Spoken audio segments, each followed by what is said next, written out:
ಮಾಡಿಲ್ವಾ, ಚಾಕರಿ ಮಾಡಿಲ್ವಾ, ಅದು ಮಾಡಿಲ್ಲ, ಇದು ಮಾಡಿಲ್ಲ, 10ನೇ ಮನೆ. ಈ 3 ಮನೆ ದಶ ಬಂದಾಗ ವೈವಾಹಿಕ ಕೆಟ್ಟೋಗುತ್ತೆ.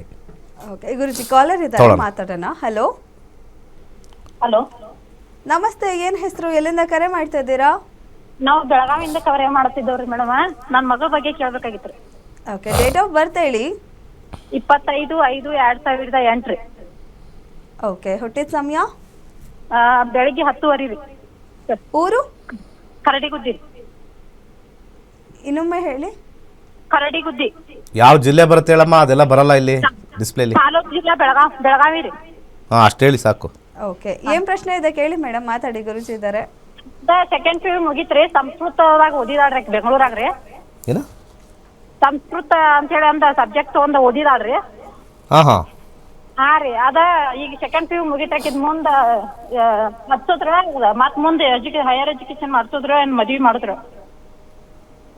ಸಂಸ್ಕೃತ ಓದಿದಾರಾ? ಹಾ ರೀ. ಸಂಸ್ಕೃತದಲ್ಲಿ ರಿಸರ್ಚ್ ಮಾಡಕ್ಕೆ ಹೇಳಿ. ಅಂದ್ರ ಅದ್ ಮಡಿಕೆ ಇದಕ್ ಶೃಂಗೇರಿಗೆ ಐತ್ರಿ ಸರ್. ಅಲ್ಲಿ ಒಬ್ಬಾಕಿನ ಕಳ್ಸೋದು ನಮಗ ಇದಾಗೈತ್ರಿ ಸರ್. ಅದ್ರ ಸಂಬಂಧ ಮಡಿಕೆ ಶೃಂಗೇರಿ ಒಳಗ ಐತ್ರಿ ಅದ. ಕಳಿಸಿ. ಯಾಕೆ ಕಳ್ಸಲ್ಲ ನೀವು? ಡಿಸ್ಪ್ಲೇ ಮಾಡಿ, ಆ್ಯಪ್ ಡಿಸ್ಪ್ಲೇ ಮಾಡಿ. ಅಂದ್ರ ಇದು ಸರ್, ಅಂದ್ರ ಆಕಿ ಒಬ್ಬಾಕಿ ಇರ್ತಾಳ್ರಿ, PG ಮಾಡ್ಕೊಂಡು ಉಳಿದಾಗೈತ್ರಿ ಅಲ್ಲಿ. ಮಂಗಳ 2026 ಮುಗಿಯುತ್ತೆ, ರಾಹು ಪ್ರಾರಂಭವಾಗುತ್ತೆ. ರಾಹು 1, 5, 10 ವಿವಾಹನ ಮಾಡ್ಕೊಳ್ತಕ್ಕಂಥ ಕಾಂಬಿನೇಷನ್ ಇಲ್ಲ. ಅವರು ಓದಬೇಕು, ಸಂಸ್ಕೃತದಲ್ಲಿ ಅಧ್ಯಯನ ಮಾಡಬೇಕು, ಆಧ್ಯಾತ್ಮಿಕ ಚಿಂತನೆ ಜಾಸ್ತಿ ಇದೆ. ಯಾಕೆ ಅಂತಂದರೆ ಇಲ್ಲಿ ಕಾಂಬಿನೇಷನಲ್ಲಿ ಮ್ಯಾರೇಜಲ್ಲಿ ನಾವು ಮುಂದೆ ಬರ್ತಕ್ಕಂಥ ದಶ, ಇದು ಮಂಗಳ ಮುಗಿದೋಗುತ್ತೆ 2026ಕ್ಕೆ, ಈ ವರ್ಷದ ಕೊನೆಗೆ ಮುಗಿದೋಗುತ್ತೆ. ಇದರ ಚಿಂತೆ ನಮಗಿಲ್ಲ. ಮುಂದೆ ಬರ್ತಕ್ಕಂಥ ರಾಹು ದಶೆನೇ ಇಂಪಾರ್ಟೆಂಟ್ ಆಗುತ್ತೆ. ರಾಹು 1, 5, 10 ನಕ್ಷತ್ರದಲ್ಲಿ 1, 7, 8 ಇವೆರಡು ಕಾಂಬಿನೇಷನ್ನು ಬಂದಾಗ 1, 5, 10 ಸ್ಪಿರಿಚುಯಾಲಿಟಿ ತೋರಿಸುತ್ತೆ, ಆಧ್ಯಾತ್ಮಿಕ ತೋರಿಸುತ್ತೆ. ಮದುವೆ ಆದರೂ ಕೂಡ ಆ ಕಡೆ ಇರ್ತಕ್ಕಂಥ ಜಾತಕ ಏನಾದ್ರು 2, 7 ಬಂದರೆ ಉಳಿಯುತ್ತೆ. ಅಲ್ಲೂ ಕೂಡ ನೆಗೆಟಿವ್ ನೀವು ಕರ್ಕೊಂಬಂದರೆ ವೇಸ್ಟ್ ಆಗುತ್ತೆ. ಸಂಸ್ಕೃತ ಕಲ್ತಿರೋದ್ರಿಂದ ಜ್ಯೋತಿಷ್ಯ ಕಲಿಯೋಕ್ಕೆ ಹೇಳಿ. ಅದ್ಭುತವಾಗಿರ್ತಕ್ಕಂಥ ಜಾತಕ. ವಿವಾಹ ಸ್ವಲ್ಪ ಕಷ್ಟ, ಯಾಕಂದರೆ ಇನ್ನೊಂದು ಜಾತಕ ನೋಡಿ ಫೈನಲೈಸ್ ಮಾಡ್ಬೋದು ಅಷ್ಟೇ. ಈ ಜಾತಕದಲ್ಲಿ 50% ಮಾತ್ರ ಹೇಳ್ಬೋದು. ವೈವಾಹಿಕ ಜೀವನ ಚೆನ್ನಾಗಿರಲ್ಲ. ಸ್ವಲ್ಪ ಆಧ್ಯಾತ್ಮಿಕ ಮತ್ತು ಆ ಸಂಸ್ಕೃತನ ಬೆಳೆಸಿ ಮತ್ತು PhD ಮಾಡ್ಸೋಕ್ಕೆ ಹೇಳಿ. ಉತ್ತಮವಾಗಿದೆ. ಒಳ್ಳೆಯದಾಗಲಿ. ಓಕೆ, ಧನ್ಯವಾದ ಮೇಡಮ್ ಕರೆ ಮಾಡೋದಕ್ಕೆ. ಮತ್ತೊಬ್ಬರು ಕಾಲರ್ ಇದ್ದಾರೆ. ಹಲೋ ಹಲೋ, ನಮಸ್ತೆ. ಏನು ಹೆಸರು, ಎಲ್ಲಿಂದ ಕರೆ ಮಾಡ್ತಾ ಇದ್ದೀರಾ?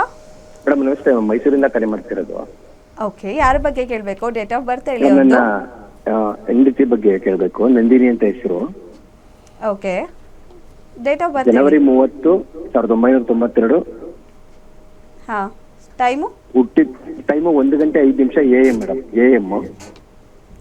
ಓಕೆ, ಸ್ಥಳ ಪ್ಲೇಸ್ ಮೈಸೂರು. ಎಲ್ಲಿ? ಮೈಸೂರು. ಓಕೆ, ಹೇಳಿ. ನಮಸ್ಕಾರ. ನಮಸ್ತೆ ಗುರುಜಿ. ಇವ್ರದ್ದು ಒಂದು ಸ್ವಲ್ಪ ಬಿಸ್ನೆಸ್ ಬಗ್ಗೆ ಕೇಳ್ಬೇಕಿತ್ತು ಗುರುಜಿ. ವೆಲ್ನೆಸ್ ಸೆಂಟರ್ ಓಪನ್ ಮಾಡ್ಬೇಕು ಅಂತ ಕೈ ಹಾಕ್ತಿದ್ದಾರೆ. ಏನು ಸೆಂಟರ್? ಏನಾದ್ರೂ ವೆಲ್ನೆಸ್ ಡೈಟೇಷನ್ ಓಕೆ, ಹೆಲ್ತ್. ಓಕೆ, ಹೆಲ್ತ್ ಶುಕ್ರದಶ 2029ಕ್ಕೆ ಮುಗಿಯುತ್ತೆ. ಶುಕ್ರದಶದಲ್ಲಿ 2028ವರೆಗೂ ಕೂಡ ಬುಧ ಬಂದಿದೆ. ಶುಕ್ರ ಮತ್ತು ಬುಧನ ಕಾಂಬಿನೇಷನ್ ನೋಡಿ ಪ್ಲ್ಯಾನ್ ಮಾಡೋಣ ಬಿಸ್ನೆಸ್ ವಿಚಾರದಲ್ಲಿ. ಇಲ್ಲಿ ಶುಕ್ರನ ಒಂದು ಕಾಂಬಿನೇಷನ್ನು 7, 8 ಬಂದಿದೆ. ಸೊ 3rd ಹೌಸು ಸ್ವಲ್ಪ ಸ್ಪೋರ್ಟ್ಸು, ಎಕ್ಸಸೈಸ್ ತೋರಿಸುತ್ತೆ. ಹೆಚ್ಚಾಗಿ ಇನ್ವೆಸ್ಟ್ಮೆಂಟ್ ಮಾಡಿದ್ರೆ ಇಲ್ಲಿ ಲಾಭ ಕಮ್ಮಿ ಬರುತ್ತೆ ಅಂತ ಹೇಳ್ತಾ ಇದೆ. ಇಲ್ಲಿ ಬ್ಯಾಡ್ ಸೈಡ್ ಹೋಗಿದೆ ಇದು 8.